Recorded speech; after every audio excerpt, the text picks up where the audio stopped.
Hello, అందరికీ నమస్కారం. ఈరోజు టాపిక్ హనుమాన్ జయంతి. హనుమాన్ జయంతి మంగళవారం పడడం ఎంతో శుభప్రదం. వైశాఖ శుద్ధ దశమి రోజు హనుమంతుల వారి పుట్టినరోజు కావున ఆ రోజు హనుమంతారాధనకి ఎంతో శుభప్రదం. ఈరోజు సుందరాకాండ పారాయణ, హనుమాన్ చాలీస పారాయణ, అలాగే హనుమంతుల వారికి ఆకు పూజ ఎంతో శ్రేయస్సుకరం. సుందరాకాండ 68 సర్గలలో ఒక సర్గ పారాయణం చేసిన, ఒక సర్గ విన్న ఆ ఫలితాన్ని మాటల్లో చెప్పలేం. కావున అందరూ ఆయురారోగ్యాలతో క్షేమంగా ఉండాలని చెప్పి 34 సర్గ పారాయణం మొదలు పెడుతున్నాను. 34 సర్గ ప్రారంభిద్దాం. అమ్మా సీత నమ్ముము నన్ను, రాముని దూతగా వచ్చిన వాడను. రామలక్ష్మణులు క్షేమము అన్నారు, నీ క్షేమమరసి రమ్మన్నారు. రాముడు నీకు దీవనలు పంపే, సౌమిత్రి నీకు వందనములీడే అని హనుమంతుడు సీతతో పలికే. అంజలి ఘటించి చెంతన నిలిచే, శ్రీ హనుమాన గురుదేవుల నాయదా పలికిన సీతారామ కథ, నే పలికిన సీతారామ కథ. మారుతి ఎంతగా ముందుకు జరిగేనో, జానకి ఎంతగా అనుమానించెను.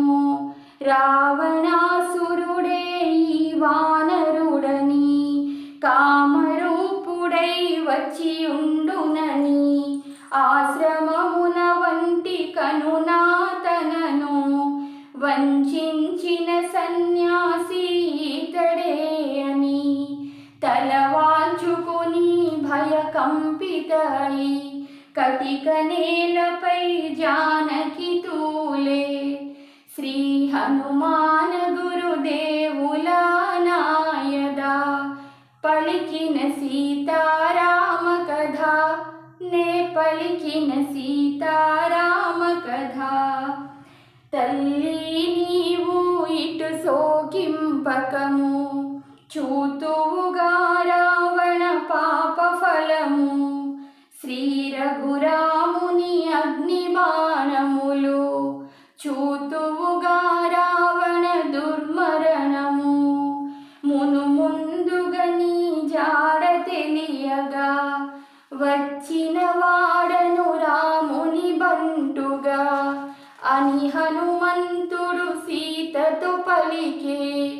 అంజలి ఘటించి చెంతన నిలిచే, శ్రీ హనుమాన్ గురుదేవుల నాయదా పలికిన సీతారామ కథ, నే పలికిన సీతారామ కథ.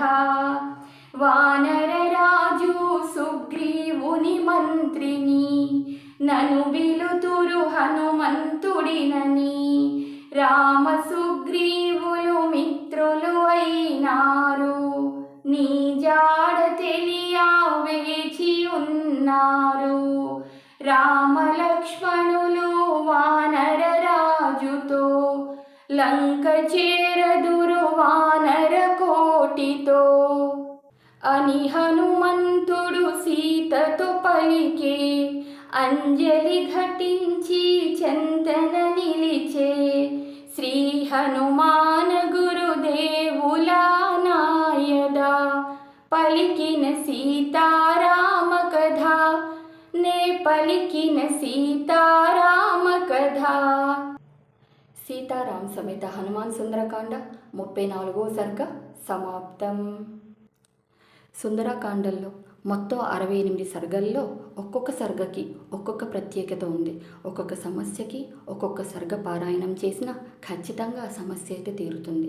ఈ 34వ సర్గ ఇంటిలిపాదికి ఆయురారోగ్యాలని ప్రసాదిస్తుంది.